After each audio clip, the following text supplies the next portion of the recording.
Sinasalaula tayo ng administrasyon ni Bongbong Marcos. Maraming nagsalita bago sa akin at nababanggit ang salitang suka.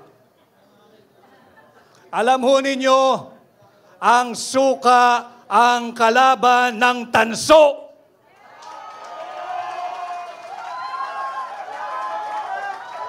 Ang suka ang kalaban ng pekeng ginto.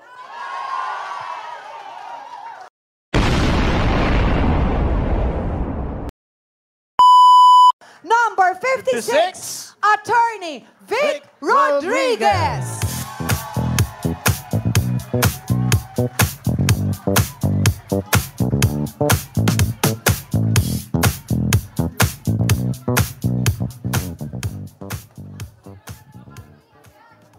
Maraming salamat at magandang hapon po sa ating lahat. Sa ating ginagalang, rinerespeto at hinahangaan kay Pangulong Rodrigo Roa Duterte. Sa inyo pong lahat dito sa loob at labas ng bulwagang ito. Sa lahat ng Pilipino na nakasubaybay, marami pong nagla-live ngayong araw, yung ating mga kasama sa opisina, sa bahay, sa sasakyan, sa trabaho, sa eskwela. Ganon din ho sa mga Pilipinong overseas Filipino workers at migrants saan mang panig ng mundo. Tanggapin po ninyo ang aking pagbati at paggalang ngayong hapon.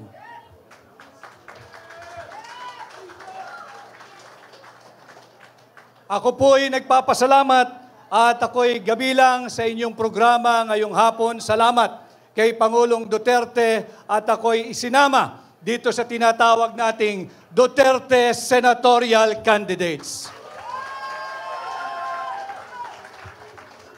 Tumugon po ako sa hamon na pamunuan ang tunay at maisog na oposisyon upang labanan at ilunsad ang gera laban sa korupsyon. Ang war on corruption na aking pinamumunuan is not just a campaign slogan. Nalalaman ko kung paano labanan ang korupsyon. Labanan ko na sila minsan.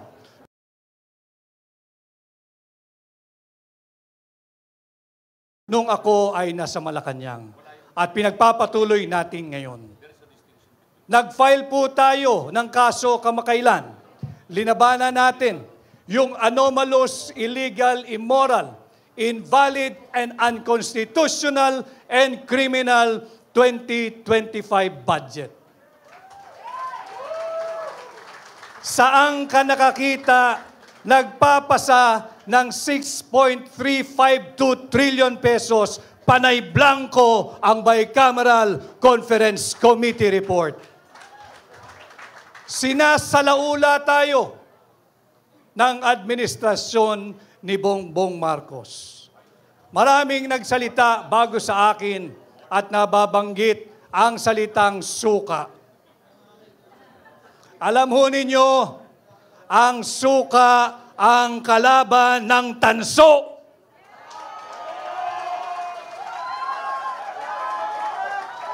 Ang suka ang kalaban ng pekeng ginto.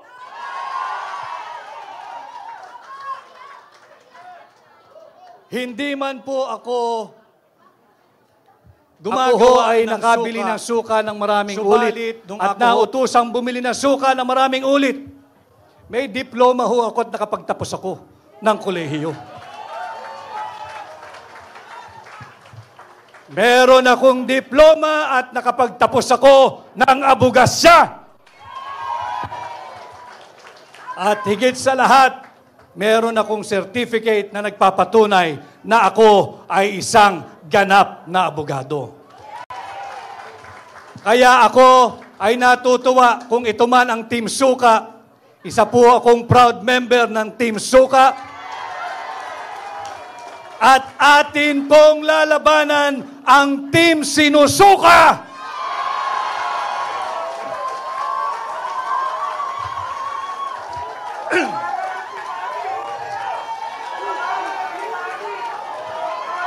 Labanan natin ang mga mambubudol.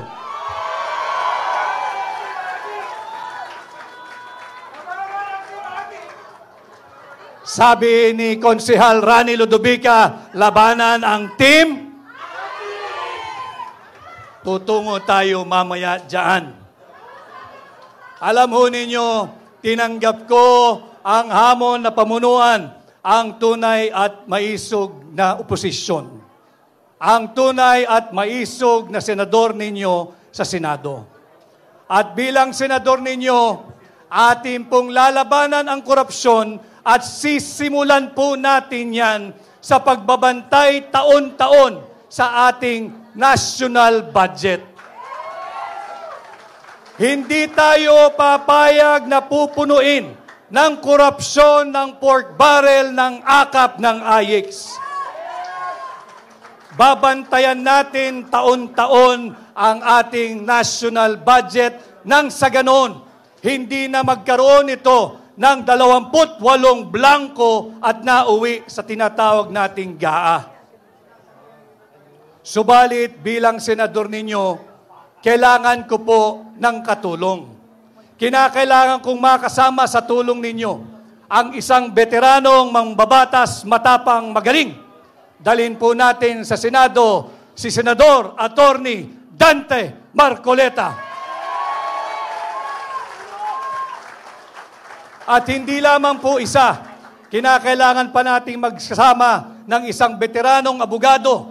Matagal na hong naglingkod ito sa mababang kapulungan. At minsan ding naging Chief of Staff sa Senado. Ang matagal ko ng kaibigan, dalhin din natin sa Senado, kasama kong magbabantay ng tao ng budget, si Senador Attorney Raul Lambino.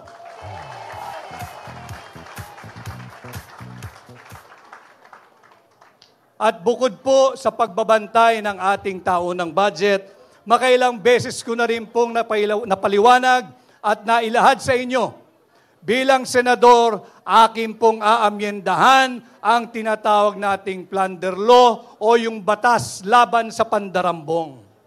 Sapagkat hindi po makatarungan na habang tayo'y nagsasagawa ng proclamation rally ng Duterte senatorial candidates ngayong maghapon, habang tayo'y ninanakawan, hindi tayo makapagsampa ng kasong plunder sapagkat hindi pa umaabot sa 50 million pesos ang ninanakaw ng mga tulisan diyan sa Kongreso.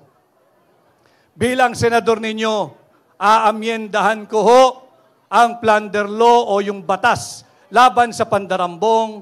Yung threshold na 50 million, ibababa po natin ito sa 1 million pesos.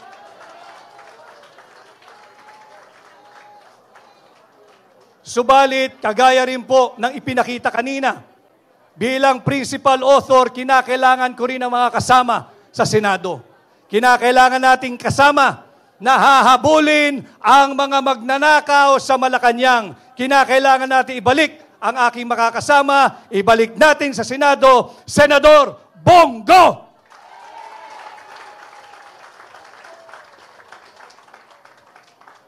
At kaparehas din po ng kanyang advokasya, ipinakita niya kanina doon sa video message niya yung tinatawag niyang Exhibit A, yung KOJC. Nakikita natin kung anong inam pag walang korupsyon, kung lahat ng pera ay ginagamit at napapatupad ng tama. Sa Senado, kinakailangan ko rin ng kasama upang amendahan ang plunder law at kinakailangan nating dalin sa Senado si Senador Pastor Apollo Kibuloy.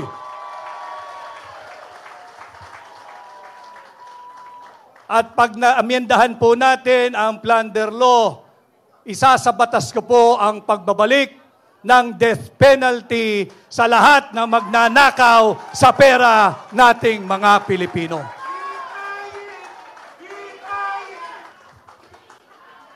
At hindi pa ho nabubuo dyan ang Duterte senatorial candidates.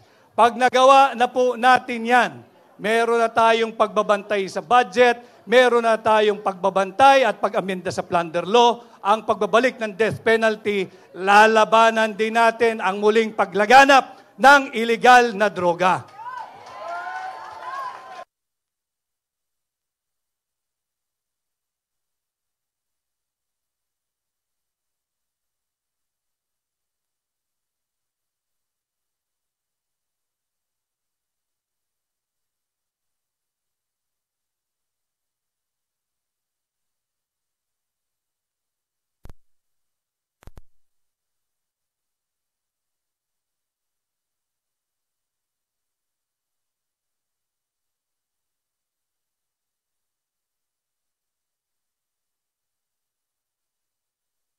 boses.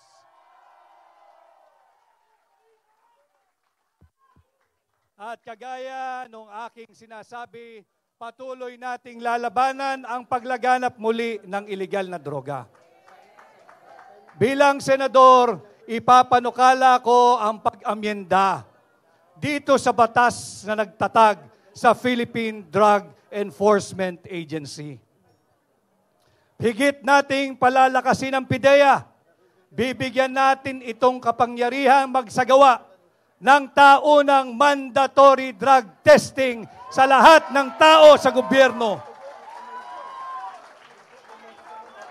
Mandatory drug testing parehas sa elected at appointed official ng ating pamahalaan.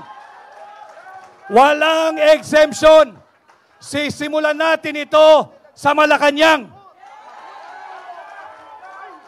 At para magawa natin yan, kinakailangan ko ang isang matapang na namuno na dati ng laban kontra sa illegal na droga. Ibalik natin sa Senado si Senador Bato de la Rosa.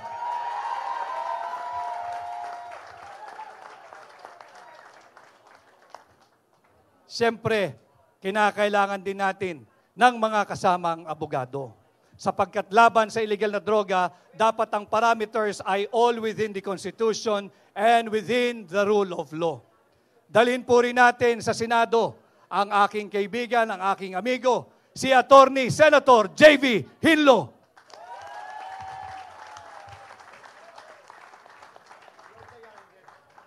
Nabanggit din ho kanina na ito'y mabait, subalit matapang din sa totoong buhay. Dalhin din po natin sa Senado, lalaban sa illegal na droga, si Senador Philip Salvador.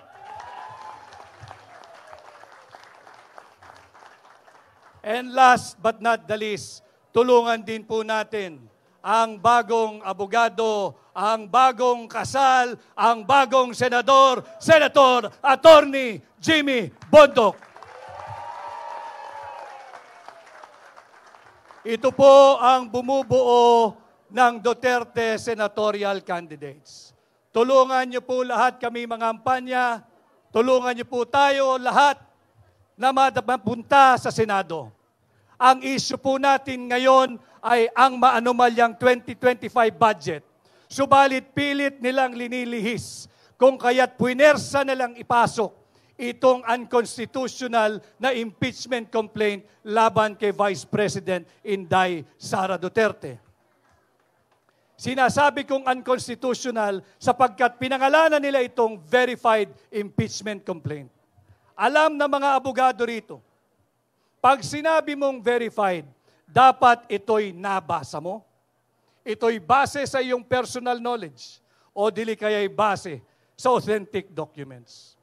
Pinagyayabang nila 215 signatories. 215 signatories. Trinabaho nila ng 7 oras. You have to help me do the math. Kung tayo'y magbabasa ng 32, 33-page complaint, kada tao kinakailangan ng 10 minuto. Sa loob ng 1 oras, 6 na tao lamang ang makakapagbasa at makakapag-unawa ng complaint na yan. 6 na tao sa loob ng 1 oras, i-multiply mo ng 7. 42. 42 lamang ang maximum na makakabasa at makakaintindi ng verified impeachment complaint na yan. Saan galing ang 215? Pagbigyan na natin sila, siguro'y matatalino at sadyang henyo sapagkat yung blanco na uwi sa 6.352 trillion pesos budget. Kung makakabasa po ay 2 mambabatas kada 10 minuto, meron lamang pong makakapirma at makakaunawa ng 12 sa loob ng 1 oras. And again, you have to help me do the math. 12 times 7 hours. It will only give you what? 84. 84 congressmen na nagbasa, naintindihan, naunawaan, base sa kanilang personal knowledge o di kaya ay authentic public documents. Saan galing ang 215 115 signatories. Sa ayuda at sa akap at sa pork barrel.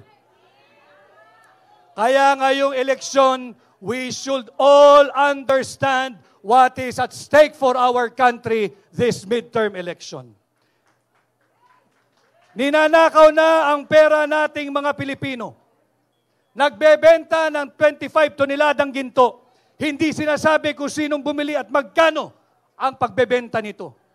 Pati ba naman ang posisyon ng pangalawang Pangulo na nakawin pa rin ng Marcos administration? Kaya importante, mahalaga na tayo'y nagkakaintindihan. Let us protect the 32 million Filipinos who legally, constitutionally, lawfully, and democratically elected Vice President Inday Sara Duterte para ating maging pangalawang Pangulo. Huwag nating hayaang nakawin ng iilang elitistang mangbabatas ang pangalawang Pangulo mula kay Inday Sara Duterte. Mahalagang pinag-uusapan natin ito para matulungan ninyo kaming higit at dalhin ninyo ang Duterte senatorial candidate sa Senado at ating poprotektahan hindi lamang si Vice President Inday Sara Duterte, hindi lamang ang Office of the Vice President, kung hindi ang sagradong mandato ng 32 milyong Pilipino na ninanakaw ng ilang elitistang mambabatas. At muli ho, ako'y nagpapasalamat sa inyong mainit na pagtanggap. Sana ho ay matulungan ninyo kung ipangampanya sa inyong pamilya, sa inyong kamag-anak, kaskwela, kapitbahay, kaibigan, at sa lahat ng kakilalang Pilipino saan mang panig ng mundo. Ako po muli ay si Attorney Vic Rodriguez, number 56, Pilipino, abogado, maisog! Maisog number 56, Vic Rodriguez!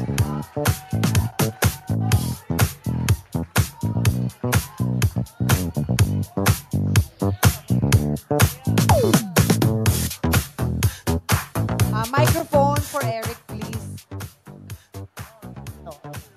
Hello. Yan. Okay na. Number 56. Ayan. Vic Rodriguez, pakikampanya po sa inyong mga kaibigan, kapamilya at kapatid. At may nagsabi na sa akin na andyan dyan na sa likod ang ating mahal na Robin Padilla. Ayun. So Ayan. excited lahat Oo. para makita ang ating Senator Robin Hood. Ay, Ngayon tara. naman ay pakikilala ko as isa sa mga pinakamatalinong taong kilala ko at Naman. pinakamagaling sa kanyang serbisyo. Naman. At yan ay walang iba kundi ang number 34, Raul Lambino or Attorney Raul Lambino. Si Attorney Raul Lambino ay Naging cabinet member ni PRRD. Tapat na kaibigan, anuman ang mangyari, hindi ho siya nang iiwan. kabaka ng magsasaka at mangingisda para umunlad ang agrikultura. Kay Lambino, walang magugutom na Pilipino. No. He was the chairman of the Philippine Institute for International Economic Cooperation, chairman of the Philippine New Energy